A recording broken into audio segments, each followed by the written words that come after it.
How do you plan your travel budget accordingly and effectively? If you are solo travelers or you love traveling, you know that it's very important to know how to plan your budget accordingly, because it's very important to talk about budget and also how do you make sure that you maximize your time when you are at overseas.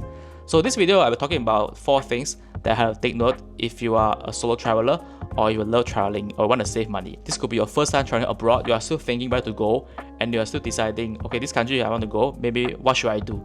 Right, so this video will be for you. If you don't know me, right, so I'm Jason Kang, I talk about travels and economics. So without further ado, let's just dive in. So the first thing you have to take note is actually the flight ticket.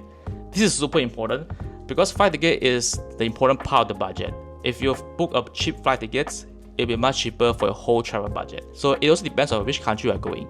And definitely if you're going to farther away, and let's say you're staying in Europe, you want to come to Asia, definitely your flight ticket is more expensive. So if you are traveling just nearby, or you want to travel to multiple countries, within just a region, they'll be cheaper for you. So it depends how you plan it, and you also have to see whether it has a direct flight or it has a layover. And sometimes layover can be cheaper, like for example taking Emirates to Europe from Asia, and you will just have to transit at Dubai. So it'll be much cheaper for you to take Emirates compared to taking like Turkish airline or even like Lufthansa or this kind of airlines. So if you have more time, you can take a layover at Dubai and some other countries in Middle East. But if you don't have time, you want to save more time at the expense of the cost, you can take a direct flight. Your flight ticket is very important. So the second thing is actually local public transport. Okay, you're wondering, I thought it's accommodation. Yeah, it's accommodation. It'll be the third one, but this one is second one is public transport, the local public transport. So why am I saying this is because a lot of people just misunderstood. They think that public transport is cheap. Yeah, it's cheap.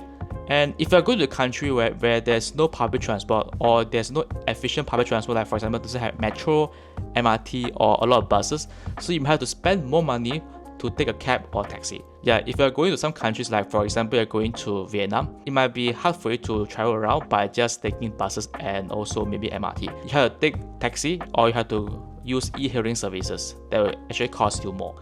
If you are solo travelers, definitely it will cost you more. But if you are going in family or going in a group, it will be cheaper because you have to split the bill, right? So it will be much cheaper for you to travel in group. But let's say you are a solo traveler, then you have to think about this. So choose those countries or cities where you have like public transports or even metros if you want to save money. For example, when you go to Thailand, it has like public transport in Bangkok, or going to some cities in China, right? Like Shenzhen, there are a lot of these metro systems that is quite effective and quite efficient. So it can save you a lot of money, and you can even explore some pass. Like for some country actually has 1-day pass, 3-day pass, or 5-day pass. So all these kind of things, right, you have to take note when you want to travel that country. For example, going to Japan, you can take note there are this 1-week pass, 3-day pass that can actually save you a lot of money if you are traveling that city for a few days. So this is the second thing that you might have to take note. The third thing is actually the accommodation. Whether you want to stay inside the city center or you want to stay outskirts.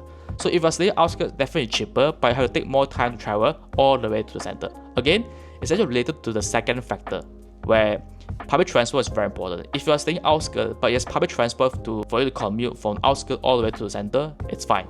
So if you want to save more time, you found that staying outskirts is hard for you to move around, especially at night, and there will be no public transport at night. So it's better for you to stay inside the city center because it will save you more time by commuting around the area.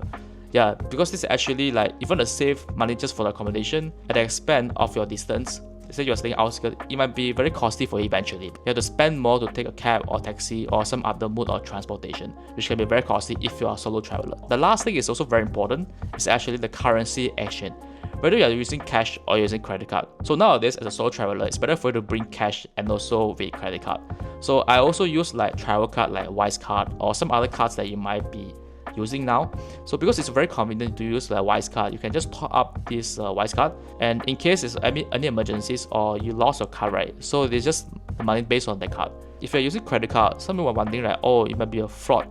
So let's say I go to that country, right, so I have experienced fraud and somebody cloned my credit card, so you have to call your bank and eventually have to spend a lot of time. This can be quite inconvenient for you if you are traveling abroad, especially if you want to travel to 2 or 3 weeks. Maybe you have to think about this as well. So travel card is actually very convenient for me, and of course I also bring cash. Let's say I'm going to Korea, I will bring a Korean won, or if I'm going to some countries like for example Kazakhstan or Uzbekistan where I can't change their currency like tenge and som, so I will bring USD because USD or even Euro is actually the international currency where you can change the currency with their local currency. And of course, Wise card can also be used to withdraw cash, a local cash from their local ATM. All these methods are working, and just depends on whether how do you plan it. So you are able to plan your travel budget accordingly. So it's hard to say that how much would you spend depending on personal preferences. But these are the 4 guidelines that I follow so that I can plan my overseas travel budgets accordingly and efficiently. Alright, so that's all for the video today. If you think that this video is helpful, please don't forget to subscribe, and I'll make more videos on travels and economics. I talk about how to save money when traveling abroad, and also talk about the logical economics behind travels, meaning there's travelnomics. Okay, leave a comment down below if you have any difficulties when traveling abroad to Kazakhstan or some other countries you want to share. Leave a comment down below and give a thumbs up. Alright, so thank you very much, and I'll see you in the next coming video. Bye bye.